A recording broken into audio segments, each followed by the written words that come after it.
अस्सलाम वालेकुम dear students.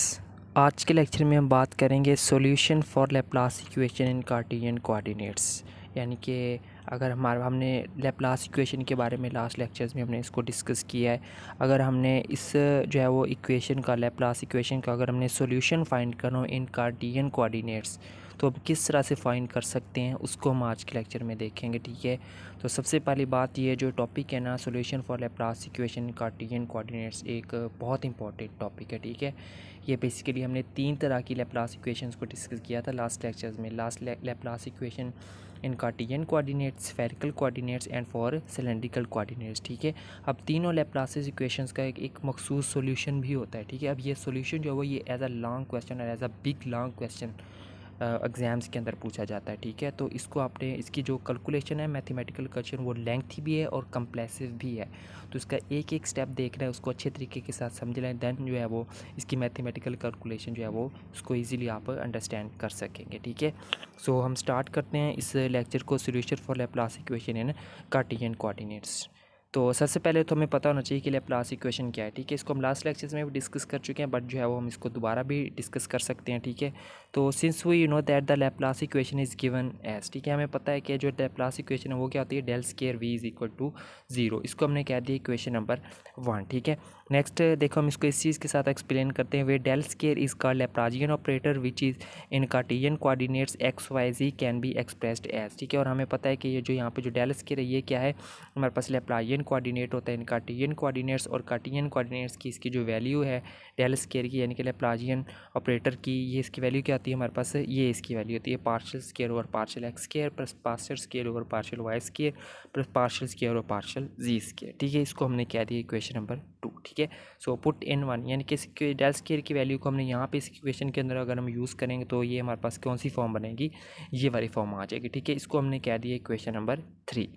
Next अब लेट कर लेते हैं कि जो यहाँ पे जो v into x y z यानी कि ये वॉल्यूम किस चीज़ का वॉल्यूम है, ये हम लेट कर लेते हैं कि ये जो है वो कार्टेशियन कोऑर्डिनेट्स में हम v रिप्रेजेंट कर रहे हैं तीनों कोऑर्डिनेट्स को। ठीक है, तो ये किस चीज़ के बराबर है, इसको हमने लेट कर लिया capital x into small x dot capital y into small y dot capital z into small z. ठीक है, इसको हमने कह दिया इक्वेशन नंबर 4। ठीक है, अब नेक्स्ट देखिए पुट इन 3। ठीक है, इसको इक्वेशन नंबर जो है वो 3 के अंदर पुट करना है। ठीक है, अब इक्वेशन नंबर 3 देखिए हमारे पास जहाँ जहाँ पे आपको ये v नज़र आ रहा है ना, वहाँ वहाँ पे आपने इसकी ये वाली वैल्यू को पुट कर देना। ठीक है, ये वाली जो हमने वैल्यू कैलकुलेट की है। ठीक है, तो जब हम इसको वैल्यू को वहाँ पे पुट करेंगे तो हमारे पास ये वाली फॉर्म बनेगी। ठीक है, ये वाली फॉर्म आ गई। ठीक है, by dividing both sides with x y z यानी कि दोनों साइड्स पर हम अगर एक्स वाई जी से हम इसको डिवाइड कर दें तो हमारे पास कौन सी फॉर्म बचेगी, ये वाली फॉर्म रह जाएगी। ठीक है, यानी हम एक्स वाई जी के साथ हम इसको डिवाइड कर रहे हैं ना, तो एक्स वाई जी के साथ हम जब उसको डिवाइड करेंगे तो ये हमने डिवाइड कर, यहाँ पे देखिए वाई जी जो है वो वाई जी के साथ कैंसिल और पीछे हमारे पास ये फॉर्म रह जाएगी।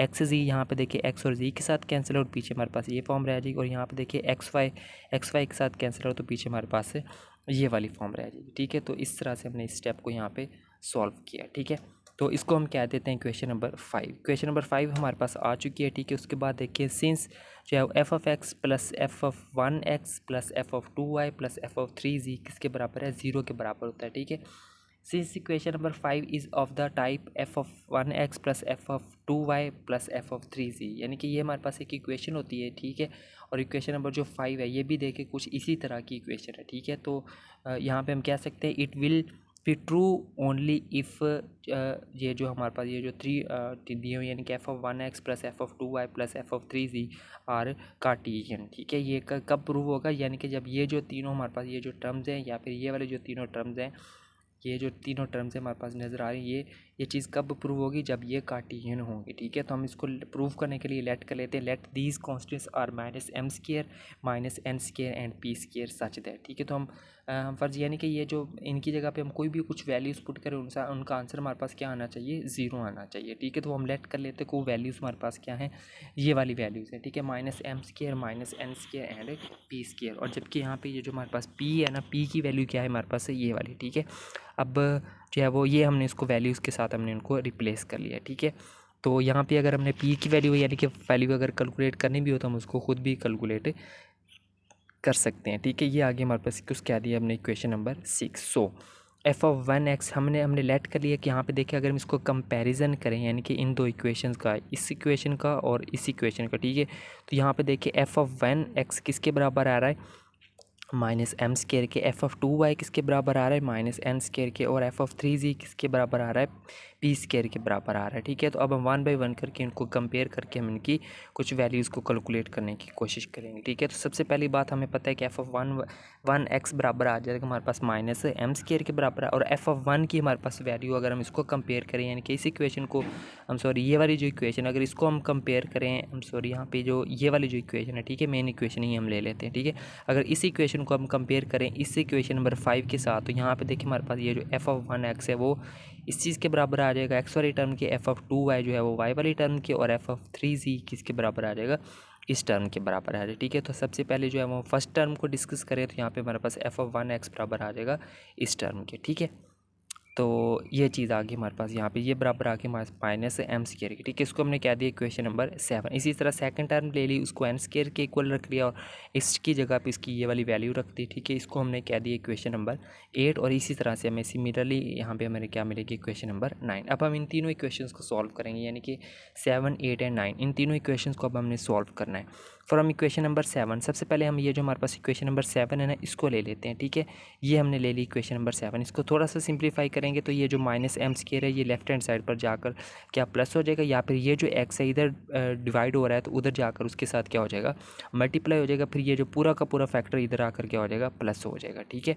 तो इसको हम क्या देते हैं इक्वेशन नंबर 10, ठीक है। ये हमारे पास इक्वेशन नंबर 10 मिल गई है।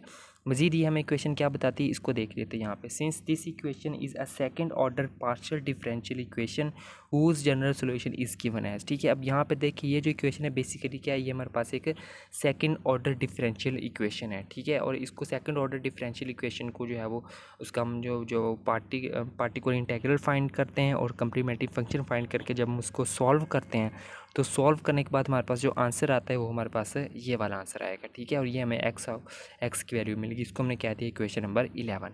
सिमिलरली इक्वेशन नंबर 8 अब ले लेते हैं, ठीक है। ये हमारे पास इक्वेशन नंबर 8 थी, ठीक है, यानी कि जो वाई वाली टर्म थी ये हमने अभी इक्वेशन नंबर 8 ले ली है, ठीक है। यहाँ पे तो ये आ गई हमारे पास इक्वेशन नंबर 8। सिमिलरली यहाँ पे जो y है पहले इसके साथ जाके मल्टीप्लाई होगा, फिर ये दोनों टर्म यहाँ पे मल्टीप्लाई हो गया, और ये फिर जो दोनों टर्म्स है इधर आकर लेफ्ट हैंड साइड पर आके क्या हो जाएंगी, प्लस हो जाएंगी। इसको हमने कहते हैं इक्वेशन नंबर 10। अब ये भी हमारे पास क्या है, ये भी हमारे पास एक सेकंड ऑर्डर डिफरेंशियल इक्वेशन है, तो इसका भी हम पार्टिकुलर इंटीग्रल और कम्प्लीमेंट्री फंक्शन फाइंड करने के बाद जो है वो हमारे पास इसका जो सोल्यूशन आएगा वो सोल्यूशन क्या आएगा हमारे पास, ये वाला सोल्यूशन आ जाएगा, ठीक है। इसको हमने कहते हैं इक्वेशन नंबर 3।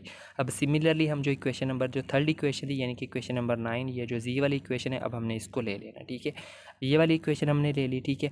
तो इक्वेशन नंबर 9 हमने ले ली, ये आ गई, ठीक है। सिमिलरली यहाँ पे ये जो जी थे पहले जाके p² के साथ यहाँ पे मल्टीप्लाई हो गया, ठीक है। फिर ये पूरी की पूरी टर्म देखें इधर हमारे पास प्लस है तो इधर आकर क्या हो जाएगी, माइनस हो जाएगी, ठीक है। इसको हमने कहते हैं इक्वेशन नंबर 14। अब ये जो इक्वेशन नंबर 14 है ये भी बेसिकली एक सेकंड ऑर्डर डिफरेंशियल इक्वेशन ही है, तो इसका भी हम कम्प्लीमेंट्री फंक्शन और पार्टिकुलर इंटीग्रल फाइंड करके इसका सोल्यूशन अगर हम फाइंड करें तो वो सोल्यूशन किस चीज़ के बराबर आ जाता है, वो हमारे पास इस चीज़ के बराबर आ जाएगा, ठीक है। तो इसको हमने कह दिया इक्वेशन नंबर 15। तो यहाँ से मैं जो है उन तीनों टर्म्स की जो हमने स्टार्ट में जो हमने लेट किया था ना, मैं आपको एक मिनट दिखा देता हूँ यहाँ पे। ये जो हमने एक चीज़ लेट की थी हमने डेल वी वाली टर्म, ठीक है, कहाँ पे है, ये वाली, ठीक है। यहाँ पे देखिए इससे इक्वेशन को हम बेसिकली सॉल्व करने की कोशिश करें तो इसमें हमने इसकी भी वैल्यू फाइंड कर ली है, इसकी भी, और हमने इन तीनों टर्म्स की वैल्यूज़ फाइंड कर ली, ठीक है। अब उन तीनों टर्म्स को उठा के हम इक्वेशन नंबर 4 के अंदर पुट करेंगे, यानी कि इस इक्वेशन के अंदर हम उसको पुट करेंगे, ठीक है। तो उन तीनों इक्वेशन को लेते हैं हम, ठीक है। तो हम लिखेंगे by using equation number 11, 13 and 15 in equation number 4, ठीक है। इक्वेशन नंबर 4 में जब हम उनको पुट करें तो हमारे पास उस इक्वेशन का जनरल सॉल्यूशन आ जाएगा, ठीक है। और ये जो सॉल्यूशन है, ये सॉल्यूशन कौन सा सॉल्यूशन है, ये सॉल्यूशन रिप्रेजेंट करता है solution of Laplace equation in Cartesian coordinates, ठीक है। तो यही हमारा इसका एक मैथमेटिकल आंसर था। तो यहाँ पे आप इसको देख सकते हैं, ठीक है। ज़्यादा मुश्किल कैलकुलेशन नहीं थी, बट जो नेक्स्ट जो दो टॉपिक आएंगे हमारे पास यानी कि general solution for Cartesian coordinates वो हमने कर लिया है ना डिस्कस। नेक्स्ट आएगा for cylindrical coordinates and for spherical coordinate, वो उसकी जो कैलकुलेशन है थोड़ी सी इससे मज़ीद टफ रहेगी, ठीक है। ये थोड़ी सी आसान थी। तो बस यही था हमारा आज का लेक्चर, ठीक है। तो मिलते हैं नेक्स्ट लेक्चर में हम किसी और टॉपिक के साथ, तब तक के लिए टेक केयर एंड अल्लाह हाफिज़।